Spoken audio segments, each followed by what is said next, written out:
नमस्कार दोस्तों, चलिए हम आज एक नया टॉपिक लेकर आए हैं जिसे हम संज्ञा कहते हैं। तो इसके बारे में हम विस्तार से बताएंगे, इसके बारे में वर्णन किया जाएगा। संज्ञा होती क्या है और इसको कैसे पहचानेंगे। तो अगर आप इस चैनल पर नए हैं तो सबसे पहले इस चैनल को सब्सक्राइब और लाइक कर दें और बेल आइकन जरूर दबाएं ताकि जो भी वीडियो अपलोड करूं उसकी सूचना आप सभी को तुरंत मिल जाए। देखो, जो हमने ग्रामर शुरू किया है एक क्रम से शुरू किया है, का से लेकर चल रहे हैं। अगर आप इसके पहले वाले वीडियो ना देखे हो तो उसको जरूर देखेंगे, तभी आपके समझ में आएगा। तो हम आज देखेंगे संज्ञा।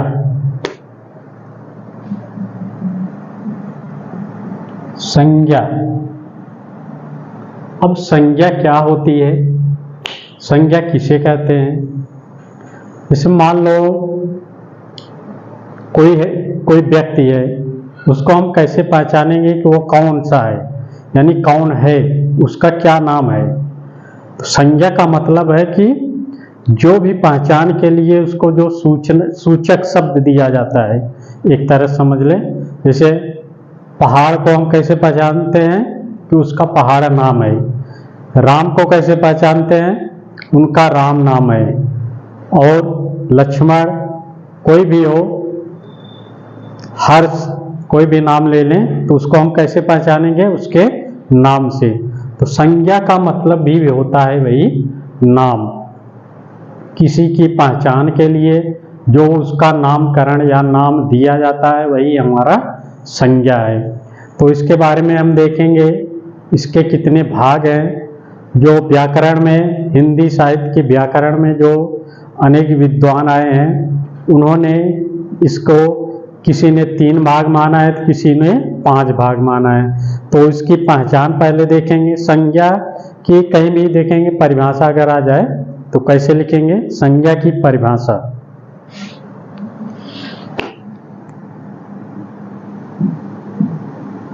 परिभाषा, अभी हमने क्या बताया, किसी के नाम को कैसे पहचानेंगे, उसके नामकरण जो होता है। तो क्या लिखेंगे इसकी, किसी व्यक्ति,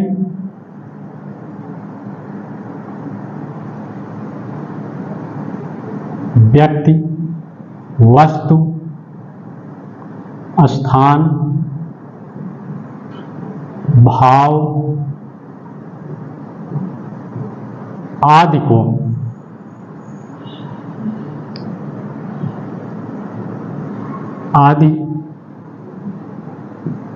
को पहचानने के लिए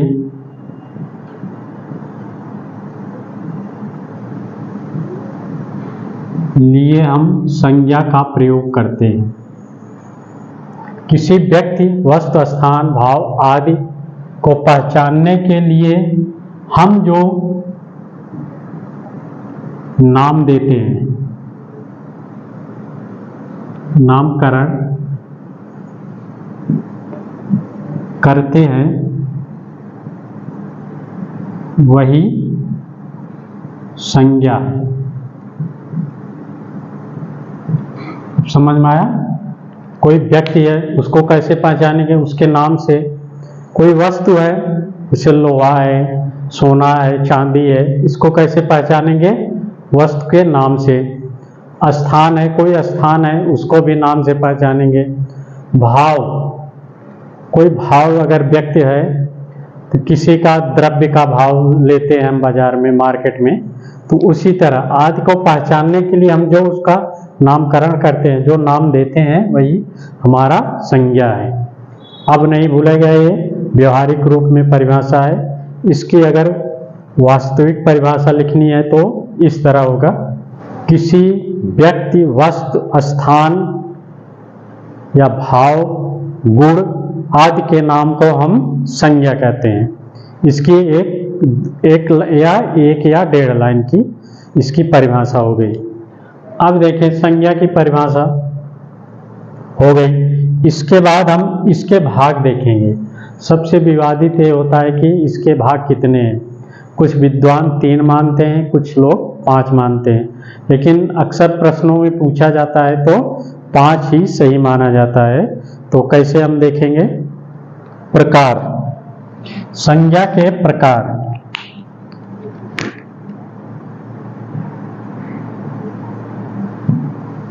अच्छा, एक बात और ध्यान दीजिए, संज्ञा विकारी है कि अविकारी है? तो इसके पहले हमने बताया था संज्ञा जो है विकारी शब्द है। संज्ञा, सर्वनाम, क्रिया, विशेषण, चार जो हैं हमारे विकारी शब्द होते हैं। इसको याद रखिएगा, क्या है? विकारी शब्द। तो संज्ञा के प्रकार, इसके मुख्यतः तीन भाग होते हैं। पहला है व्यक्तिवाचक,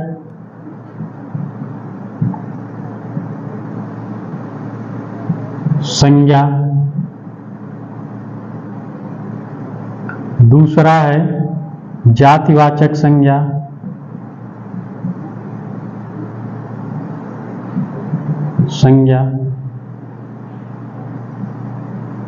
तीसरा है भाववाचक संज्ञा।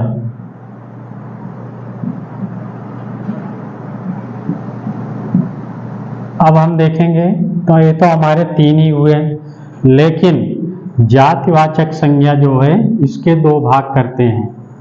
एक तो हो गया द्रव्यवाचक,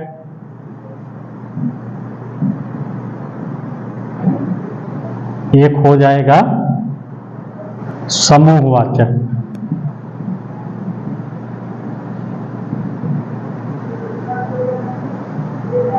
एक, दो।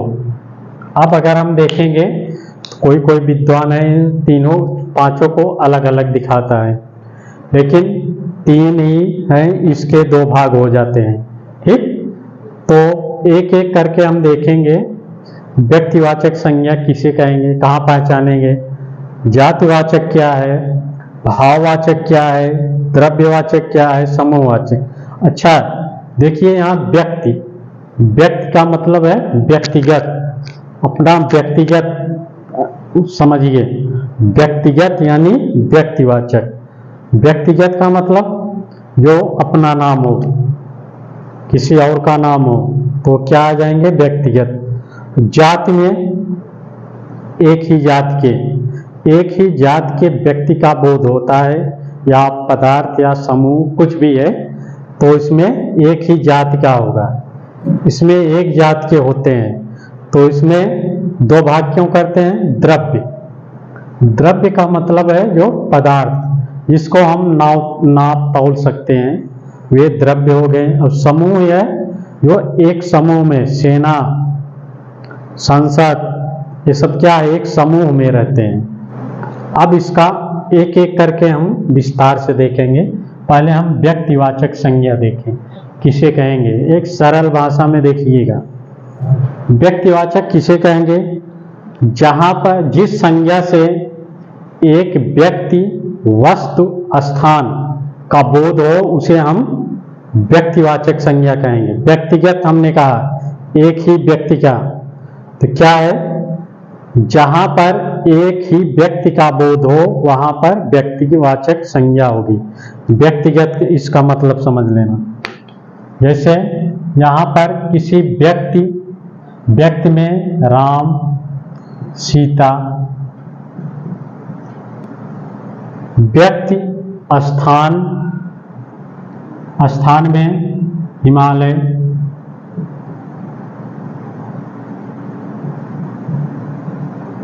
ठीक। व्यक्ति, वस्तु या स्थान के नाम से जिस संज्ञा का बोध हो उसे हम व्यक्तिवाचक संज्ञा कहेंगे।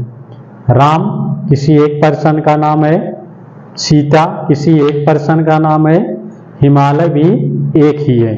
इसे रामचरितमानस भी देख लें। रामचरितमानस,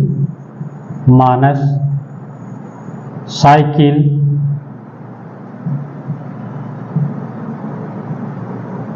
कुरान,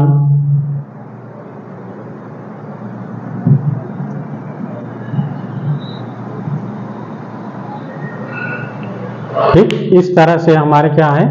व्यक्तिवाचक। किसी व्यक्ति, वस्तु क्या है? रामचरितमानस, कुरान, साइकिल, वस्तु स्थान हिमालय के नाम को संज्ञा कहते हैं, यानी व्यक्तिवाचक संज्ञा कहते हैं। किसी संज्ञा से, फिर से देखिए, किसी संज्ञा से, जब किसी संज्ञा से किसी व्यक्ति, वस्तु, स्थान के नाम का बोध हो तो वह व्यक्तिवाचक संज्ञा होता है। फिर आगे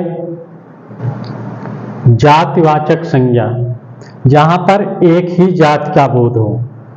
तो जात का मतलब एक ही जात का, इसीलिए जात लगा दिया गया। एक ही जात का बोध हो वहां पर जातिवाचक संज्ञा हो गया। जैसे लड़का है तो केवल लड़का ही रहेगा, लड़की है लड़की, ठीक। इस तरह एक ही जात का वहां बोध होगा। जैसे देखें पुस्तक, पर्वत, पर्वत में कई पर्वत आ जाएंगे। हिमालय क्या हो जाएगा, व्यक्तिवाचक, पर्वत में कई पर्वत आ जाएंगे। पुस्तक है, पुस्तकों में भी कई पुस्तकें आ जाएंगी। इस तरह से जहां पर एक ही जाति का बोध हो उसे हम जातिवाचक संज्ञा कहते हैं। इसके दो भाग करते हैं। द्रव्य, द्रव्य का मतलब समझिए जो नाप तौल किया जाए, सोना, चांदी, लोहा, तांबा, पीतल, ये सब क्या है, द्रव्य हैं। जिसको सीधे से अर्थों में जिसको हम तौल सकें वे हमारे द्रव्यवाचक संज्ञा है, ठीक। तो समूह, जो एक समूह में, इसमें क्या है, एक जाति का बोध होता है, इसमें केवल एक जाति रहेगी। इस समूह में कई लोग मिलेंगे। सेना में देखिए, सेना क्या है, एक समूह है, उसमें महिला भी होती है सेना और पुरुष भी। संसद, संसद में दो तरह के होते हैं, संसद भी रहते हैं, स्त्री भी रहते हैं, पुरुष भी। तो इसी तरह ये समूहवाचक, एक समूह का बोध हो। दल, कोई दल है, सेना है, ये तो देख लिए। और सभा हो रही है, सभा में स्त्री पुरुष बच्चे सभी रहते हैं, तो ये क्या हो गया, हमारा एक समूह हो गया। तो इसे हम समूहवाचक संज्ञा कहेंगे। अब फिर भाववाचक, भाववाचक क्या है, भाववाचक वह संज्ञा है जिसमें किसी व्यक्ति के गुण दोष, जिसमें किसी व्यक्ति वस्तु के गुण दोष के बारे में वर्णन किया जाए तो वह हमारा भाववाचक संज्ञा है। जैसे किसी का गुण देखेंगे मनुष्य में तो वह अच्छा है, बुरा है, ठीक। चोर है, क्या है, उसका गुण है। वो पदार्थ में आ जाएंगे, मिठाई, मिठाई क्या है, उसमें मिठास है, ठीक। इस तरह है। कड़वा है, ये क्या है, हमारे भाव व्यक्त हो रहे हैं कि यह इस तरह का इसका स्वाद है या इस तरह का वो है। तो ये हमारे व्यक्ति और जाति और भाववाचक संज्ञा हो गए। व्यक्ति में व्यक्तिगत होता है, एक ही पर्सन होता है। जाति में एक ही जाति के लोग रहते हैं। द्रव्य में जो नाप तौल की जाती है।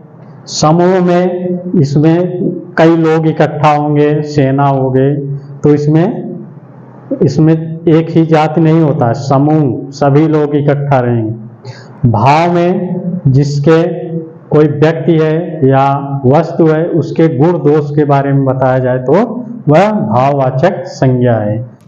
अब यह एक पूरा चार्ट में दिखाया गया है, जो भी है व्यक्तिवाचक, जातिवाचक, ये सभी आपको यहाँ मिलेंगे जो परीक्षा की दृष्टि से महत्वपूर्ण हैं। राम, सुनील,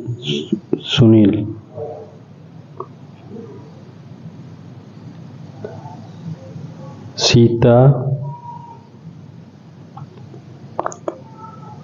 होली, दीपावली, जो भी त्यौहार हैं ये हमारे हैं।